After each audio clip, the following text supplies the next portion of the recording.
Hello, my friends. Douglas V. Gibbs. Welcome to the program. I am Mr. Constitution here on the air. This is a program that used to be on the San Diego stations, KPRZ, KCBQ, and we have since moved the show to this platform. If you're watching live by YouTube or Rumble, please feel free to use the chat room. I will acknowledge you. I am paying attention to both of them.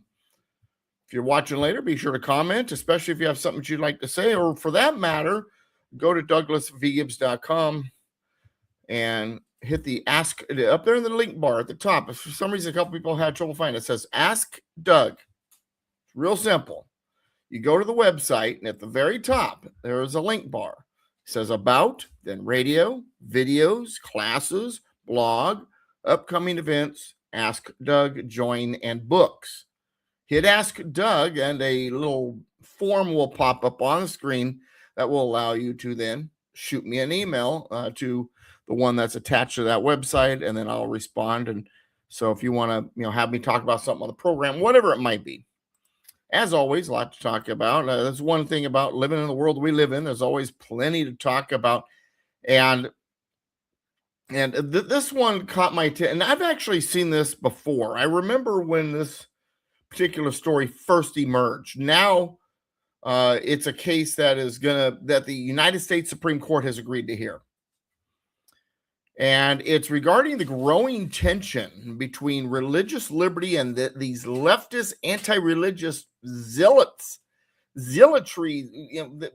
What the case is there's an Orthodox Jewish man in University Heights, Ohio, and he's been forced to defend his fundamental right to pray in his own home. Now, his ordeal, Daniel Grand is his name, and his ordeal, so he's Jewish, right? So Jews believe, the Jewish people believe that on the Sabbath, which is Saturday for them, you're not supposed to work, and they shouldn't drive and things like that. And that's for them to believe. And so the idea was, since the synagogue was too far away to walk to, and his home was in the vicinity for, I think it's like 12 men that were going to come together with him to pray, they'd walk to his place to do it. So parking shouldn't be an excuse by his complaining neighbors. And so he wanted to host this small prayer gathering with, a dozen of his friends at his house. And understand, this is a practice people of the Jewish faith have engaged in for centuries. Well, faithful people, prayer, a prayer gathering at a Christian home, whatever. And in this case, once again, because it's the Sabbath, walking distance, right? And a neighbor of this particular gentleman, Daniel Grand, learned of his plans to have a prayer gathering. Now, why a neighbor cares if someone has a bunch of people walking to his house? It's not a bunch of traffic, not a bunch of cars on the streets. A bunch of people are going to walk to his house. They're going to go inside his house, out of the view of the neighbor, more than likely, and pray. What is the big deal? But this person, this neighbor, decided when they learned what he was up to, that he or she was going to complain to city officials. And the city officials responded by ordering Daniel Grand to obtain a permit for what they classified as a place of religious assembly. Situation quickly escalated from bureaucratic red tape to something more sinister. City officials began surveilling Grand's home, allegedly encouraged neighbors to monitor his activities, making sure they're not praying when they're not supposed to without a permit, and report any suspected violations. Now understand, this is Ohio, folks. This is here in America. This is not some Muslim country.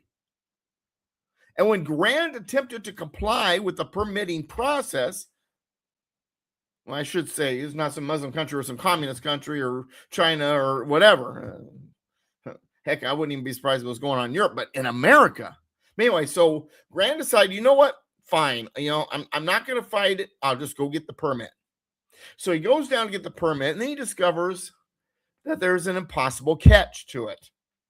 The permit requirements were designed for churches and synagogues, not private residences. In order to get this permit to be allowed to have his prayer meeting, the house has to be redesignated as a place of worship.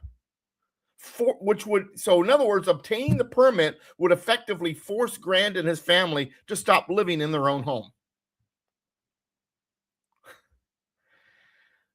The city presented Grant with an untenable choice: abandon his prayer meetings or surrender his family residence.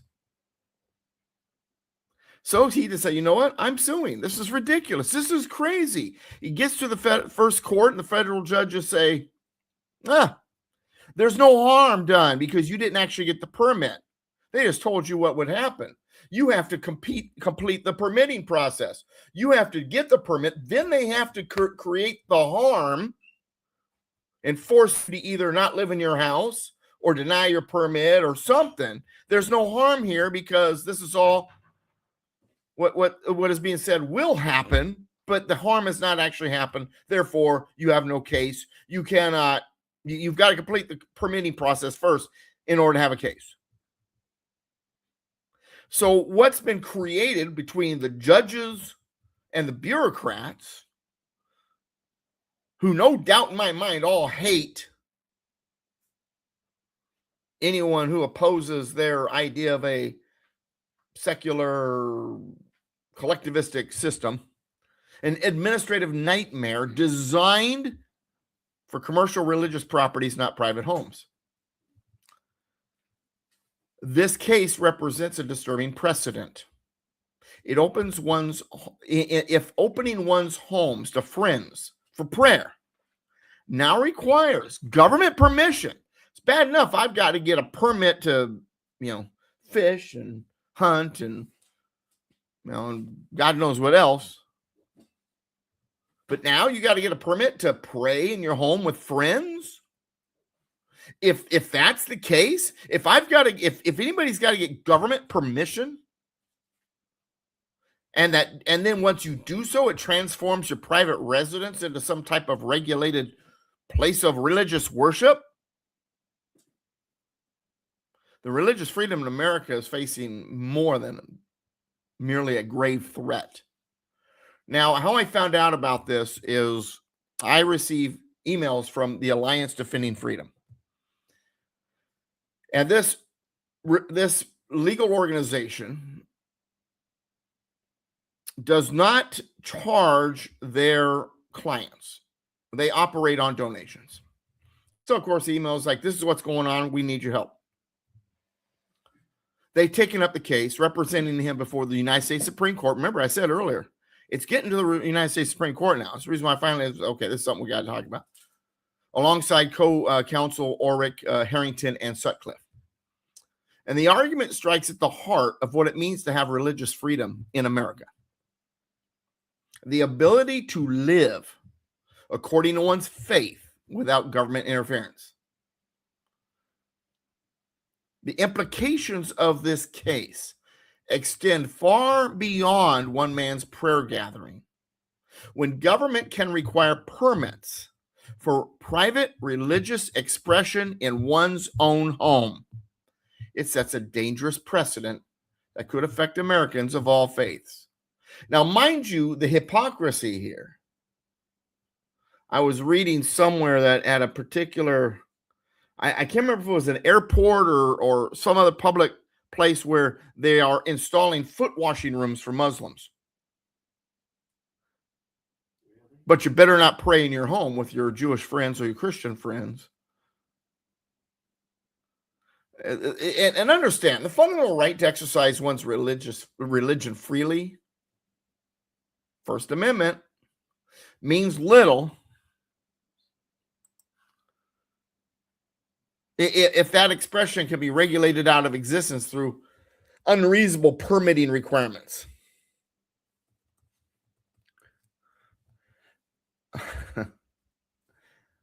I'm almost speechless on what to say. And you know me, I'm very rarely speechless. But this case, as it's making its way through the judicial system, it's approaching the Supreme Court. It serves as a critical test of our constitutional principles. The outcome will determine whether Americans can continue to gather in homes for religious purposes without government surveillance, permitting requirements, or the threat of losing their residences. Daniel Grand shouldn't have to choose between his faith and his family home. In America, no one should have to make that choice. But see, understand, this is going on because we are under attack. There is, and by the way, so 2020 Wayne, good to see you. He rewinding 8 minutes to the start of the show, so you'll hear me say hello 8 minutes after I did, probably. Glad you're here. Anybody else want to chat? Throw the chat room up there. This Wayne's in Rumble. Definitely say something in the chat. I would love to hear from you. Now, getting back to what I was going to talk about a second ago, you understand this country is under attack. We right now, the United States faces an unprecedented ideological challenge as socialist, communist, anti-American, anti-Christian, anti-Israel forces, movements gain institutional power within American politics. And unlike historical leftist movements that operated outside mainstream political structures, contemporary socialist organizations like the Democratic Socialists of America have successfully infiltrated the Democratic Party. They've achieved electoral victories, policy influence, while maintaining a deceptive public posture regarding their ultimate objective. So here we got First Amendment with the first story, with the prayer, right? Religious freedom. Now we've got Article 4, Section 4, among many things. This is just one of them. A Republican form of government, Constitution. But they don't care about the Constitution. And these movements, which used to be just considered liberal or progressive, they have now transitioned from incremental socialism to revolutionary communism, explicitly rejecting core constitutional principles. We're going to get so much into the Constitution on this one, while employing sophisticated deception strategies to partially mask their radical agenda. Deception. This is all about deception. You look into everything they do is through deception. That's why I named today's show Deception. And understand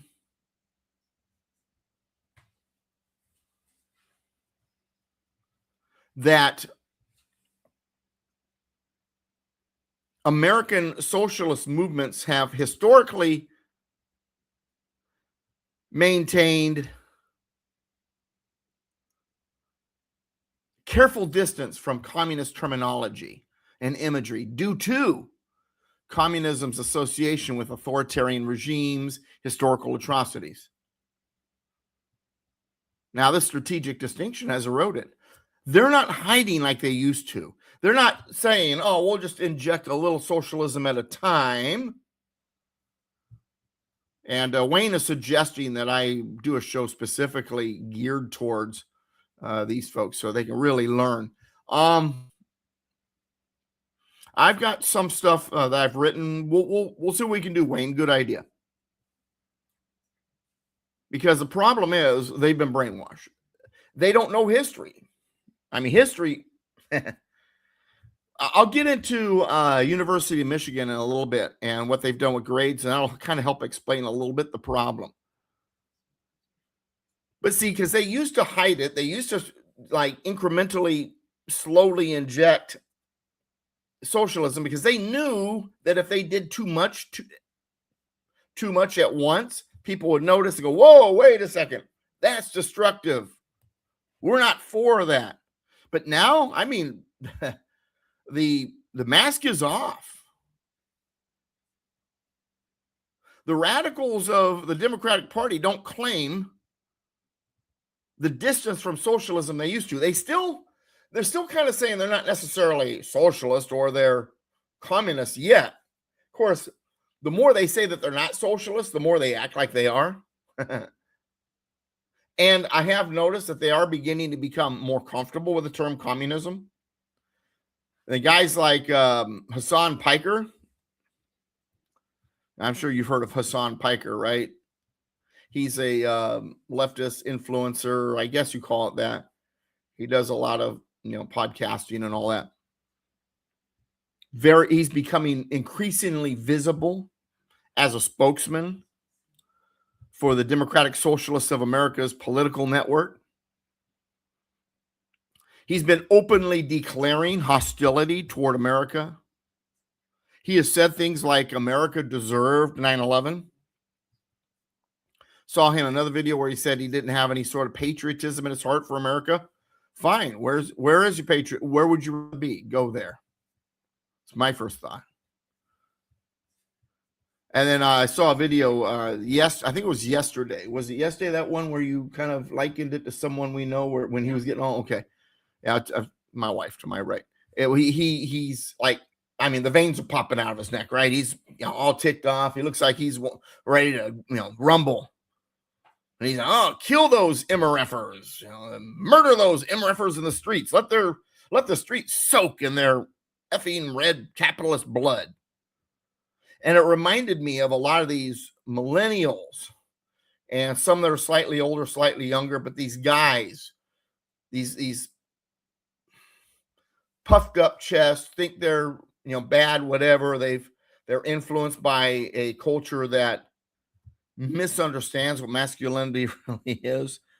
Thug. I guess you could say it's kind of a thug attitude.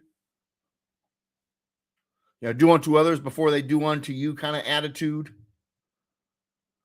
And, but that type of language and the way he was doing it and the puffery and the anger and I've seen that before.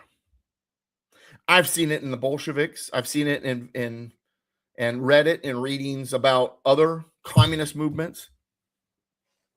This is the embrace of revolutionary violence that we've seen from radical communist fringes throughout history. I saw another video where Piker, and this is the one that really cracks me up because it's the ultimate contradiction. Remember, deception, right? Deception. Piker is sitting at a table in I don't think he's the host in this one. And there's a LGBTQ plus XYZ, pink, whatever looking flag, right, on the table. And he's asked what his favorite flag is. He says, well, my favorite flag is Hezbollah's flag. It's the flag of Hezbollah. Hezbollah, I guess is the right way to say it. And it's an incredible contradiction. It illustrates the ideological incoherence and anti-American alignment that's characteristic of today's contemporary leftist extremism. You're sitting there with a homosexual flag saying that your favorite is Hezbollah, who will throw homosexuals off top buildings and slice off their heads.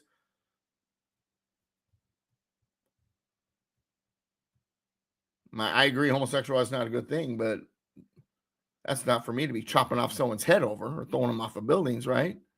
I disagree with the practice. I know folks. I'm not necessarily hanging out with them all the time. I'm definitely not going to threaten that's between them and God. And I hope that God touches their hearts. But the incoherence, the contrast. What was the right word? I'm trying to think of the right word. Not contrast, contradiction. It's a part of the deception, isn't it? And beyond rhetoric, policy proposals from socialist-aligned officials reveal systematic efforts to dismantle constitutional governance structures. Our system was created the way it is specifically to guard, fight against what's going on. Well, no, Doug, it was about monarchy. Well, yeah, but that was a part of it. Monarchy is another dictatorial type system, collectivistic system. They understood what socialism was. Just because Karl Marx wasn't born yet doesn't mean that what he believed in wasn't around. Samuel Adams called the redistribution of wealth the schemes of leveling. The founding fathers fully understood communism. They called it utopianism. This is an idea that probably goes all the way back to a serpent in the garden, back in the garden somewhere. But and so they understand that their best tool is to convince the majority and then have majority rule, or at least a majority of the people willing to be loud enough. I mean, the Bolsheviks were not the majority. But they got loud enough. They had everybody afraid. Communists in China, same thing. So they use democracy. So what's the majority? No, it's the squeaky wheel who's voting. Because you convince them to and everybody else is too afraid to. So what they do is they criticize anything that they believe to be against, quote unquote, democracy. And one of those things is the Electoral College. The Democrats have long criticized the Electoral College, but now their young revolutionaries are calling for the complete destruction of the 238-year-old guard against the excesses of democracy. Socialist leaders are also openly advocating for destroying the Senate, which would fundamentally alter the bicameral structure designed to protect state interests and disallow pure democracy. They want democracy because democracy is a tool that socialism uses to get what they want. Democracy itself is not socialism, and a lot of these things they're calling for isn't communist. They are ways to make sure that they get into power so they can push their communism. And Kamala Harris, she promised to pack the court if elected, a common call among her Democratic Party brethren, undermining the judicial branch's independence, changing it into some type of policy-making operation that's operating at the behest of ideological power to demand its compliance. And then you got the core natural right after life and liberty. John Locke told us that life, liberty, and property, private property, owning property, your property. And we're not just talking real estate, we're talking possessions. But let's talk real estate for a second. According to these new old rehash of failed policies, communists, property is now something that ought to be confiscated.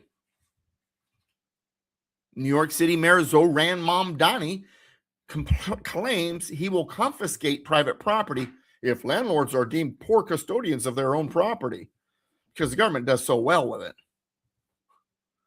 Private property and anything else one might possess is classified as wealth. So all of it is being targeted for confiscation. California's Proposition 40 would impose a one-time 5% tax on the accumulated wealth of California residents. In other words, capital gains not realized yet.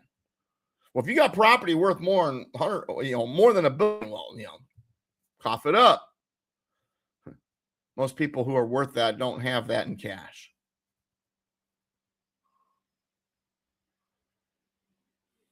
And what they're trying, and what California is doing is effectively converting private property into public resources through majority vote. And there's, but it's only 5%. And then it goes to 10. Hey, man, income tax began at 1 or 2%. Well, it's only 1 or 2%. Look at it now. The foot in the door thing, the camel's nose in the tent. You've heard the story, right? It's an old Arab proverb, I think. If you allow the camel to stick its nose in the tent, it won't take very long before its whole stinky body's in the tent with you. And each of these core institutions, all of them, all of our core institutions are targets. The socialists rising in the ranks of the Democratic Party, they're calling for destroying the Pentagon, prisons, the police, our borders. They propose taking over utilities, breaking up or absorbing corporate agriculture with government owning all major industries. Yeah, it really worked well in the Soviet Union, didn't it? Good to see you, Autumn Rain. I cringe every time someone claims we're a democracy too. Drives me nuts. I watch Fox News quite a bit because I like Jesse Waters. I like Gutfeld. I like a handful of other people on that show. I like to watch, some of the programming they have on was it Fox One? And then they put up the election coming up, Democracy 2026 or Democracy 2024 at the last one. We do have some democratic characteristics of our system. There are democratic. The original Constitution established the House of Representatives as a democratically voted into body, but it was the only federal body that was democratically voted in. It was designed to be the voice of the people, so it's democratic. But when you have something that's voted as democratic, it's allowing a particular faction to have control. The cities, the high population. The founding fathers recognized that there were a bunch of factions. There's the heavy populations, there's the agrarian states, rural areas. There was pro-slavery, anti-slavery, wealthy, not so wealthy, industrial, agrarian, maritime, inland, coastal. There's all these different factions. And they were determined to design a system that allowed none of those factions to have a lot of control. So you do things, you create a system where they have a voice, but they don't have the voice. That's the reason why democracy is dangerous. Pure democracy is the cities throwing their weight around, majority rule. 51% could take away the rights of the other 49%. The cities reign. So they only made the House of Representatives democratic. They can have their voice in that one house. The rural areas and the other voices got their voice in other ways, like through the Senate and things like that.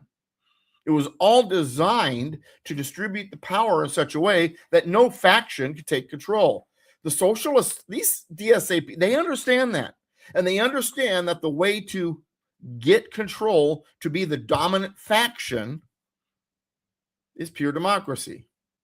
Democracy is the road to socialism.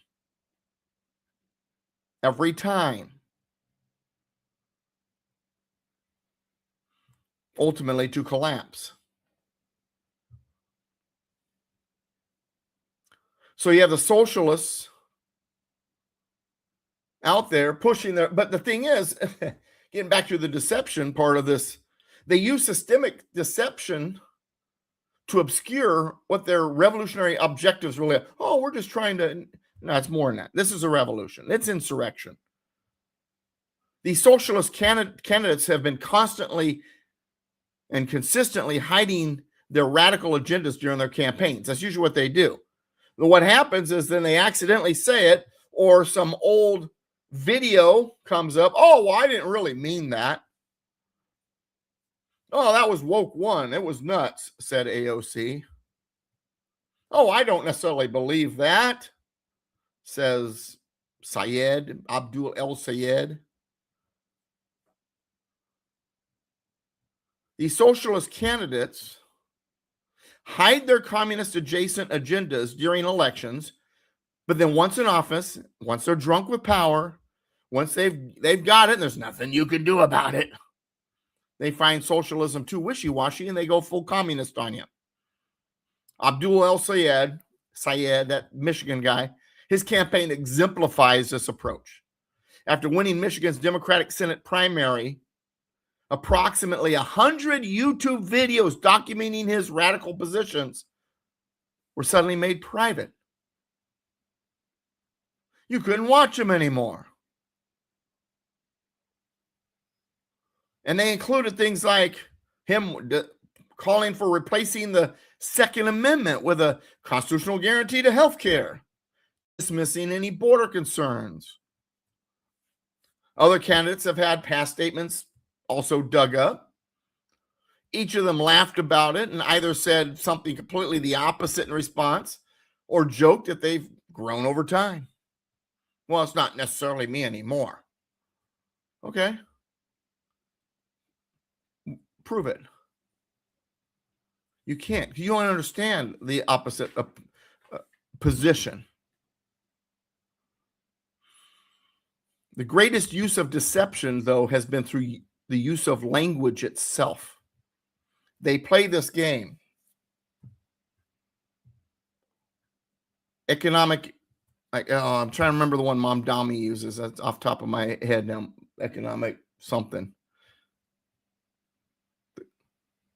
He claims to be a democratic socialist. That's a socialist. It's communist. They add the word democratic because society has been hammering into us our whole lives. Oh no, democracy is okay. It's a good thing.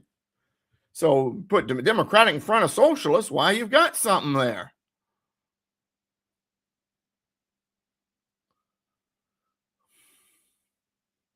The term socialist, because it's democratic, it really isn't that bad.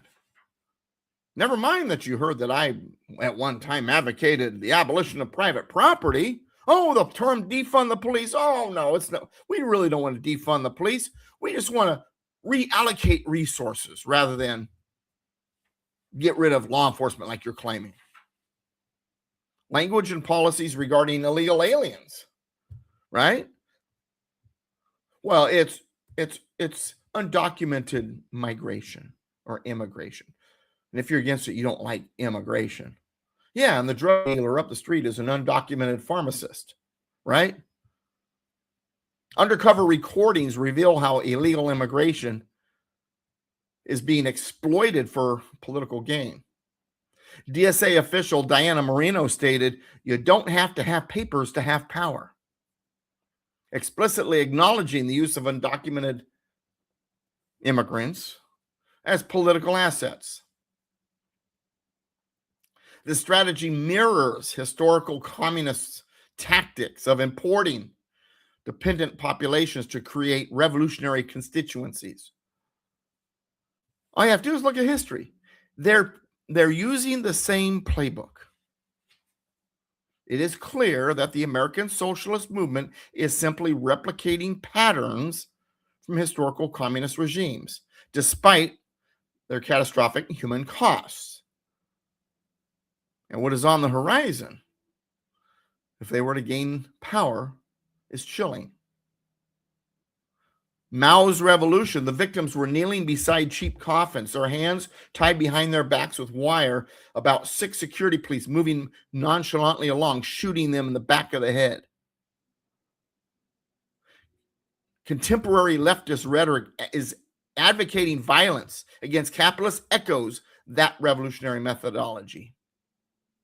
Historical communist regimes systematically eliminated opposition through show trials and purges, which today would be a short step up from the lawfare against Donald Trump and his supporters, including January 6th. Is that not what they did with the January 6th garbage? Show trials and purges to eliminate their opposition? Isn't that what they did with Trump when they attacked him with all of the lawfare? And Mamdani has a public list of nearly 1 million New York homeowners with official warnings to 17,000 property owners. Well, that represents a modern variant of the tactic, creating an enemies of the people list. Oh, see, they own property. They're enemies of the people. We'll target them once we have power.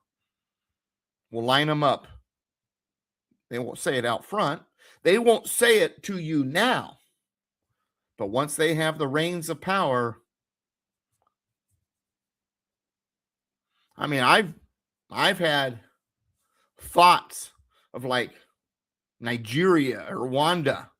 I mean, where, people are being dragged into the front yard to be executed. If it goes too far. I'm not saying that would happen if suddenly the Democrats won. It took 20 years for Venezuela to completely collapse. Hey, man, when communism takes over, at first it's wonderful. For the first few years, however long it takes before everything starts to collapse. And then, as J.D. Vance said, then you wind up, after the wonderful part is over and everything's going to hell, a bunch of communists sitting around the room going, huh? What happened? And the attacks on the Constitution, I mean, innocent until proven guilty, right? This is innocent until proven guilty is biblical, and it comes from the Saxon system. Mamdani's property tax scheme reverses the presumption of innocence, making almost 20,000 New Yorkers automatically presumed guilty of being house hoarding capitalist leeches who owe the exploited classes tens of thousands of dollars a year in reparations, unless they can prove themselves innocent. Wealth confiscation schemes like California's Proposition 40 violates equal protection principles. When it says equal protection under the law, it doesn't just mean color or skin or something like that. It means everyone. But if you're targeting specific economic groups for punitive treatment, you're violating the Equal Protection Clause of the 14th Amendment. Property protections, natural rights, and a free society means little if government applies benefits of the law only to people whom the majority likes. I mean, we have to understand this is not some grassroots movement in America either. It's not just, suddenly Americans have risen up through a grassroots movement that they decided that collectivism, the warmth of collectivism, as Mamdani called it, is suddenly the thing they want. No, it's emerging after over a century of internal infiltration and influence. Even today, the reality of internal revolutionary activity is being shown to be supported by foreign subversion networks. And this concern is amplified by Hassan Piker's praise for Hezbollah and anti-American rhetoric, which align with foreign adversaries' interests in destabilizing American society. The evidence points to an America facing an existential internal insurrection and invasion from communist and socialist movements, employing sophisticated deception while systematically working to dismantle foundational institutions. And unlike historical leftist movements that maintained at least rhetorical allegiance to American constitutional principles, contemporary socialists pursuing revolutionary transformation with explicit anti-American objectives. And with each passing day, they are becoming less shy about admitting it and operating out in the open. This development requires urgent recognition, response from patriotic. And this is the reason why I talk about this stuff. See, people go, well, what are we going to do? I mean, Doug's really laid down some. Yeah. And I'm an optimistic person. I don't believe they will pull it off if we do our job as Americans. If we, as patriotic U.S. Constitution defending Americans, spend time like I'm doing right now, unmasking the deceptive strategies employed that they're using to mask their revolutionary objectives, that we document, put out there for people to see, read, videos, whatever it might be, the systematic efforts to undermine constitutional governance.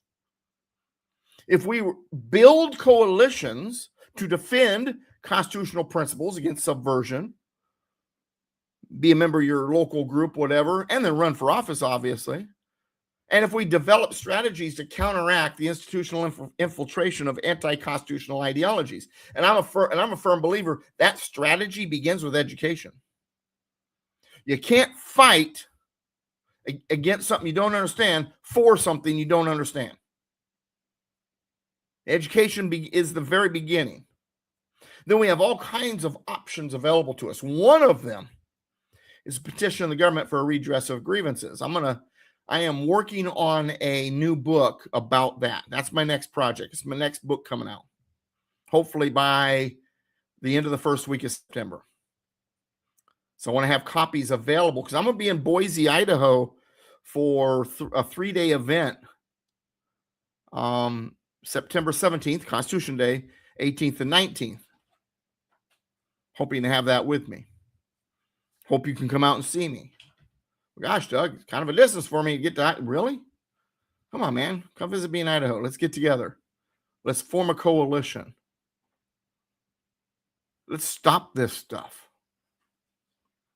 Because America stands at a constitutional precipice. Hey, Dobie Dave. Facing a coordinated effort to replace its founding principles with revolutionary communism. That's what we're up against. And only through clear recognition of this threat and organized constitutional defense can this blessed union of states preserve its foundational liberties and governmental structures. And it amazes me. And understand, sometimes we don't even realize some of the tools they use. We don't even recognize some of the stuff that they're up to. So I got all my Rumble viewers here chatting in the chat room. Where's the YouTube people? I don't have any chat entries at all over there at YouTube. You guys want to get that algorithm going? You want to get other people to know, aside from, of course, you sharing links and hitting that you like it or follow or whatever and sharing this. Putting in the chat room a chat item helps. Commenting helps. But anyway, so get back to what I was going to say. So sometimes we don't even realize. I'll give you an example. University of Michigan just announced. In fact, I haven't seen this on any political program. I heard this, I think it was last night, during the news portion at the top of the hour of one of my local radio stations. Remember, I'm in a small town, man. So when you got the local radio station mentioning something, that's interesting. University of Michigan, and by the way, when they talked about it, when they mentioned the news, it's like they were celebrating it, by the way, because the media is so full of knuckleheads. The University of Michigan has announced that thousands of freshmen will receive only pass or no credit grades rather than traditional letter grades. Oh, well, we got a new neat idea, something that's never been tried before. Yeah. No, it's been tried before. This policy change is the latest manifestation of a dangerous educational philosophy that, I remember back in the 70s, this was going on. I was, what was it? For a couple of years at a school in North Long Beach, and you got satisfactory or not satisfactory or incomplete. That was it. That was your grade. Well, because kids have, these fragile, what was the word? You don't want them to not feel good about themselves. So we don't want, give them an F.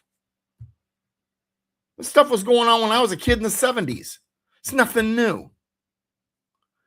And the administrators, they try to frame this grade covering pilot program as a mental health initiative. Because, we want to help students acclimate to university life. And they may not be really sure, if this is what they want to do. And, and if they get a bad grade, then it discourages them and it hurts their, self-esteem. That's the word I was looking for. And it's nothing more than a foot in the door strategy to eliminate grades altogether. Just like they were trying to do during the 70s, and then it got pushed back on, and then they got rid of the stupid idea. And I think it popped up one other time between then and now. Because these Marxists, they want you all to be the same. They don't want anybody to excel. They want anybody to be a little bit more. They don't want you to have incentive to be great. Just be mediocre like everyone else. I'm left-handed, and my pencil was yanked out of my left hand, and I was forced to write right-handed by these Marxist hippies. My whole life, I thought I was right-handed. I didn't remember much about trying to write left-handed other than little memories. Then when it came time for baseball, and I didn't know what hand to throw with, and Dad says, well, what hand do you write with? This one. So he stuck the ball in my right hand. I learned how to throw right-handed, and I threw, sorry, ladies, I threw like a girl. At first. I finally got a better motion, but it was never right. But man, defensively, I was pretty darn decent. So I had my glove on the hand I was more coordinated with. Defensively sound, couldn't throw my way out of a paper bag. When I went to learn how to play tennis, because I throw right-handed, I served right-handed, but God, that volleying, it just didn't seem right. So I would switch my racket over the left hand. I volleyed much better. I was taught how to shoot right-handed. I got to boot camp, and the CC's like company commander's like, hey, idiot, you're shooting with the right hand. You're left-handed. You could tell by my dominant eye. Suddenly I started hitting the target. Who'd have thunk it? No wonder I've been eating left-handed ever since I can remember, because that's what came natural. But these stupid hippie Marxist teachers, well, we want everybody to be more equitable. What we're witnessing at the University of Michigan is nothing more than a fundamental misunderstanding of human nature and the competitive spirit that drives innovation and excellence. What we're witnessing at Michigan is a retread of those failed educational experiments of the 1970s I'm talking about, when Marxist-influenced academics pushed for eliminating grades under the guise of promoting equality and reducing stress. The underlying philosophy was the same then as it is now. Well, if we remove measures of individual achievement, we can create a more equitable environment where no one feels bad about themselves. We don't want you to feel bad about yourself. I want you to feel bad about yourself if you fail. That way you'll want to succeed. Feel bad. Hate the failure. I want you to. Otherwise, you won't desire success. The problem with all this thinking is that it ignores a fundamental truth about human motivation. People strive for excellence when they can see and measure their success. When you eliminate the ability to distinguish oneself through superior performance, you eliminate the incentive to perform at one's highest level. Yeah, but then all the other people got beat and they feel bad. So then maybe they'll work harder to succeed. And if they don't, then they'll be an employee, and the kid that was succeeding will be something more. We need people at all levels. And Michigan administrators claim this policy will benefit students' mental health, but this is a deeply flawed premise, because true mental health comes from building resilience.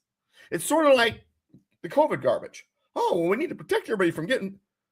We have an immune system, and the immune system gets stronger when it's under attack. When we need to improve our mental health, then it becomes stronger when we have to be resilient and overcome challenges and fail and not like it, not from being shielded from the reality that some performance is better than others. Well, you did better than me. You want the trophy? Fight for it. Quit blaming your parents. Quit blaming the teacher. Quit blaming that there's grades, and go for it. This is Professor Derek Peterson in an article I read about this. The professor said, we have to understand that students are in a particularly precarious situation. Well, yeah, they are in a precarious situation. But rather than helping them develop the tools to succeed in a competitive world, The policy basically coddles them and knocks everybody back down to their level. It's the old caterpillar butterfly idea, right? If you help a butterfly get out of its cocoon, it won't be able to fly because it needs the struggle. If I know that my maximum reward for effort is simply a pass mark like everyone else, like all the people did the bare minimum, why should I push myself to excel? That is socialism.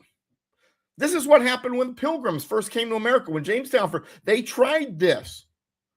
Everybody works. You put into the big pile. You take, and you take only what you need. Well, if I'm going to only get what I need, and it's the same as everybody else, and I'm working harder, why am I working so hard? And then everything drops to the lowest common denominator. Mediocrity becomes acceptable, and striving for distinction is no longer necessary. The competitive spirit that drives innovation, breakthroughs, excellence. Wait, why do you know what happened when it came to all the cell phones and stuff? You know where it came from? It's when they decentralized, they broke up Ma Bell. They created competition and they got the government out of it. Suddenly, boom, innovation instead of the same old, same old. When you kill the competitive spirit, you kill innovation, you kill breakthroughs, and excellence is systematically dismantled. When students can't see the direct correlation between their effort and their academic standing, they naturally adjust their effort downward to match the reduced incentive structure. Human nature plummets operations to the lowest common denominator, as I said a moment ago. Don't make no mistake, this freshman only policy is just the beginning. Once established, the grade covering approach will gradually expand to upperclassmen, then to other schools within the university system. The same arguments about mental health and acclimation will be repurposed to justify eliminating grades across the board. The fact that other elite institutions like MIT and Caltech have implemented similar policies doesn't validate the approach. It simply shows how deeply this anti-meritocracy ideology has permeated higher education. What universities should be doing instead is helping students develop the resilience to compete and excel. Rather than eliminating grades, institutions should focus on teaching students how to handle both success and failure, and how to use failure to reach success, to learn from failure. They're both essential components of a well-rounded education and a well-rounded life. The competitive drive that motivates students to strive for A's isn't something to be suppressed. It's something that should be channeled productively. This drive has fueled innovation and excellence throughout human history. And attempts to eliminate it in service of a misguided egalitarianism will ultimately harm both the students and society at large. The University of Michigan's gradeless experiment isn't progress.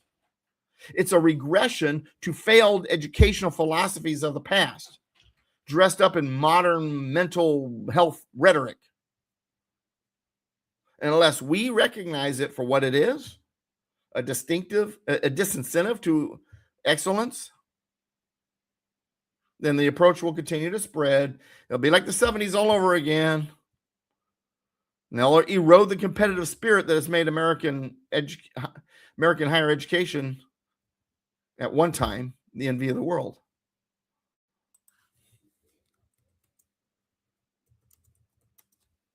Now, a lot more stuff I wanted to talk about, not enough time. So I'm going to go through a couple things quick, and then I'm going to end the show because I put this in my ad. A lot of people, some of you may be here for it. Pastor Jack Hibbs, I love him, but he made a big mistake on something he said about Israel and the Antichrist and deception. So I'm going to talk about that in the last 3 or 4 minutes. Won't take long. But real quick, so WNBA player I can't remember her name now, but she's this daughter of this football player, and Sophie Cunningham, man. If you know Sophie Cunningham, she tall, blonde, and she right across the neck and face knocks her to the. I mean, it was flagrant. Then she takes the exit. Well, white privilege. White privilege. The girl came from a rich family. She's the son of a professional football, or I'm sorry, daughter of a professional football player.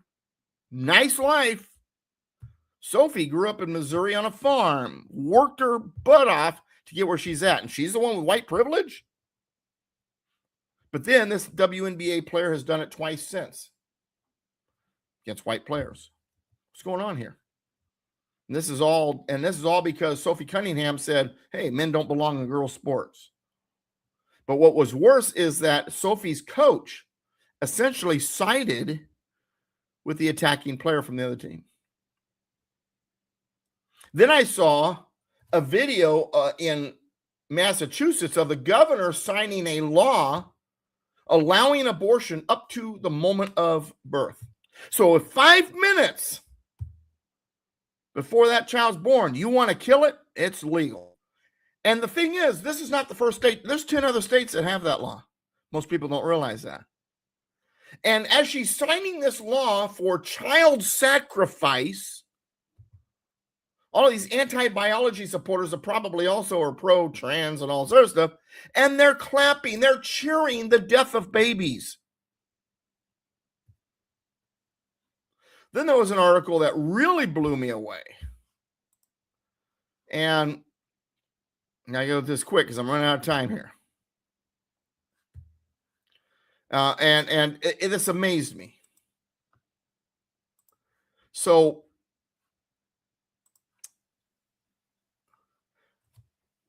we've heard that through our education system, we are deliberately dumbing down America. We've heard that before. So I read this article about this teacher in a tearful confession, English teacher, high school, revealing that 17 and 18-year-olds cannot fill in 4 blank words to complete a sentence he has essentially written for them. This is a frightening indictment of the entire educational system. I mean, we just talked about Michigan's university, right? But we have students that can't apply. I mean, they are able to verbally reason, defend their reasoning when talking with their homeboy, as this teacher said, but can't apply the same cognitive function to a written text. We are not dealing with a lack of innate intelligence here, but a profound and deliberate failure to teach the fundamental skills of civilizing, reading and writing. We have students that can't read and can't write. And we've got a fascist and communist and socialist leftist push in our system. When I say fascist, I'm not talking about Trump. I'm talking about the people who oppose him. They're the true fascists. And they don't want, the DSA is calling for getting rid of private school and homeschool. Why? Because this is what they want. If you have a society that's too dumb to even write or read, they're not going to fight back. They're going to believe everything you tell them. And every parent, every American who hears about this should be horrified. Every taxpayer should be enraged. We are paying for a system, an educational system, not just failing, but it's actively succeeding at its true mission, producing a generation of dependents who are emotionally manipulatable and intellectually incapable. A populace that can't write a sentence is a populace that cannot question authority. A populace that cannot read a complex text is a populace that will swallow whatever simplistic slogan is fed to them by the state, by the commies, and their media allies. A nation of morons, functionally illiterate and easily controlled. convinced of their own enlightenment while being utterly incapable of independent thought. And the teacher's tears are a symbol of the death of American education, a death brought about not by neglect, but by a malicious, calculated design of the very people paid to prevent it. All right, one last thing as I run out of time technically. See, this is the nice thing about it not being on radio anymore. See, radio, when the end of the show came, that's it, I'm done. By the way, good to see you, Pug's mom. Oh, boy. Pug's mom says, tried to be on YouTube and there was no commenting. I wonder if YouTube's playing a game. We'll have to test that theory. All right, one last thing. Some of you were probably shocked when you saw this headline as the final item for today's show. Jack Hibbs makes a mistake about Israel, Antichrist, and Satan's deception. Now, I don't want you to miss. Well, hang in there. Just hear what I got to say. So the prophet Daniel warned of a coming deceiver who would speak pompous words against the Most High and persecute the saints of the Most High. While initially appearing to bring peace and prosperity to a world desperate for both, in our current era of unprecedented deception, where truth is increasingly called falsehood and falsehood is celebrated as truth, we would be wise to heed this warning. The deception has become so profound that 25 years after 9/11, an attack most attribute to Islamic extremists, New York City now has a Muslim mayor, which has suggested America brought the tragedy upon itself. We witnessed the bizarre spectacle of figures like Hassan Piker, who I mentioned earlier, proclaiming solidarity with Islam while simultaneously championing causes diametrically opposed to Islamic teachings. And then we've got Israel responding to the October 7th, 2023 attacks. And what do we get? And understand, that was the deadliest attack for Jews since the Holocaust. And we have a world that somehow has managed to frame the Jewish state as the aggressor and say that they're committing genocide against people who openly vow their annihilation. Which brings me to what I believe was a significant error by Pastor Jack Hibbs in a video I recently watched. Now, let me be unequivocally clear. I hold Pastor Jack Hibbs in the highest regard. I have never previously found myself in disagreement with his teachings. We've met on several occasions, most recently last November when I served as title sponsor for a pastor's appreciation breakfast in San Diego, where he was the keynote speaker. We shared breakfast and conversation for perhaps 20 minutes. Nearly half of the attendees from my Constitution class in Chino, California, are members of his congregation, and my wife and I have worshiped multiple times at Calvary Chapel, Chino Hills, which he so faithfully leads.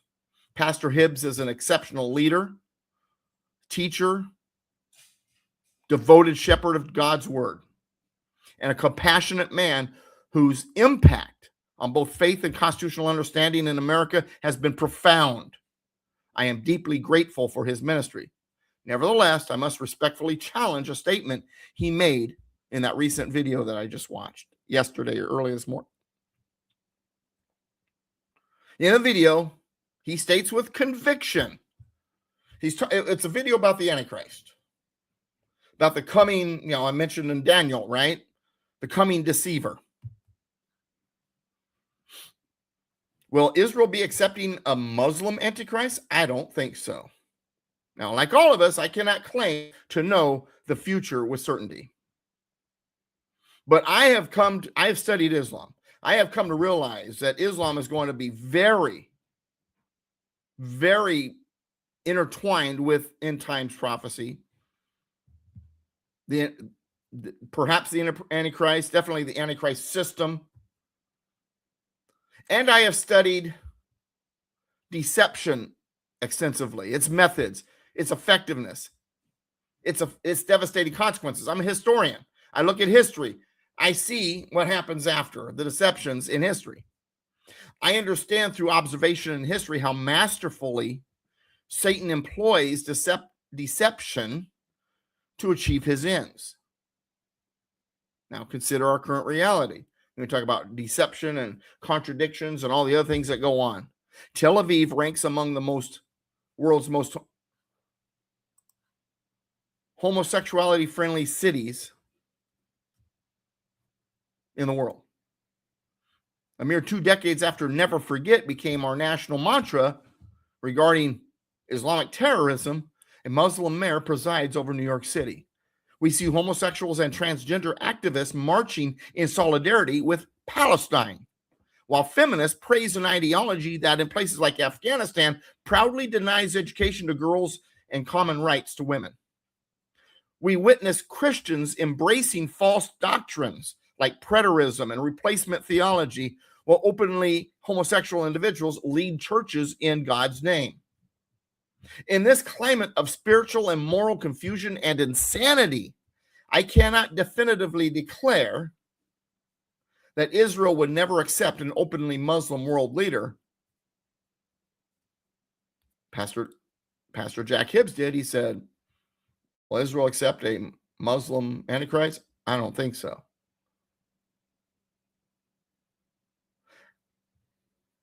I cannot definitively declare that Israel would never accept an openly Muslim world leader. In fact, given Satan's track record of deception and the current political and cultural landscape, I would argue that a Muslim global leader operating with Israel's blessing is not as improbable as many might assume. Again, I do not claim special insight into eschatological events. Like I said earlier, I believe Islam will play a key role in the end times. I don't know who the Antichrist will be, or if he's Muslim, Gentile, a mixture of both, part Jewish, or something else entirely, or if it'll even happen within my lifetime or your lifetime or the next 50 years. It says in Matthew, only the Father knows the time and the day, the time and the season. I'm not a prophet. I'm not even a prophecy expert, but as a constitutionalist, as a historian, as a political observer who has spent decades studying how deception operates in human affairs, I have learned one fundamental principle. When it comes to Satan's deceptions, when it comes to deception in general, when it comes to leftists, all these deceptions, never say never. They are pretty much capable of just about anything. All right, it's been my pleasure. Went a little overtime. That's okay, right, guys? What, 8 minutes over? Couldn't do that when I was on AM FM radio. Remember, this show that I'm doing here, I'm a radio guy. I don't do short videos. I'm going to try to do some down the road. But this is what I do. I'm a radio guy. I was on AM FM radio for 15 years. My last episode was July 4th, America 250. So this is, we're what? 5 weeks into me not being on AM FM radio, and it's interesting. It's different. So I'm going to operate like I'm a radio guy. That's what I do. I did it for 15 years. But I still need assistance. I still need you to drop a few dimes in the tip jar every once in a while. DouglasVGibbs.com, DouglasVGibbs.com. There it is right there. See it on the screen? DouglasVGibbs.com. I write just about every day. A lot of what I talked about today will be articles probably within the next few days. I performed this show based on a lot of those notes. I have not written the articles yet. Those were notes that I was going over. I want to write these articles. And when I get a chance to sit down and write them, they will appear at DouglasVGibbs.com. Just go to the blog. PoliticalPistachio.com should get you there as well. All of my books, I think there's 12 of them now. I think it's 12. You can find them now at the website, DouglasVGibbs.com. Far right in the link bar, books, click that. It even has links at Amazon how to buy them. And I'm working on the petition book next. Usually I get one book out a year. I plan to get 2 or 3 out this year. So far, we've gotten one, The Constitutional Presidency of Donald J. Trump, on sale now, last 4 weeks or so. I just finished a football preview. I'm a sports guy. That's going to be available the next day or two. I'm going to get hopefully get the petition of the government for redress of grievances book done in the next few weeks. Then I'm working on one called Navigation to Liberty, which is basically a rewrite of my basic Constitution, all of my lessons. I want to get more deeper into explaining the Constitution with people, more historical context. And as I write that book, each of those sections are also going to become videos. They will be available to patrons at DouglasVGibbs.com, $9 a month. I used to charge $10 per class. $9 a month gets you the classes once I start putting them together. It's been a pleasure being here. United we stand, combined we kick butt. God bless America, my friends. God bless you. You are the reason I do this. I appreciate the fact that there are other Americans out there that want to turn this country around. Let's stop the bleeding. Let's work together. Let's get a movement going. Share these videos. Share all of this. We'll see you next time. Bye-bye.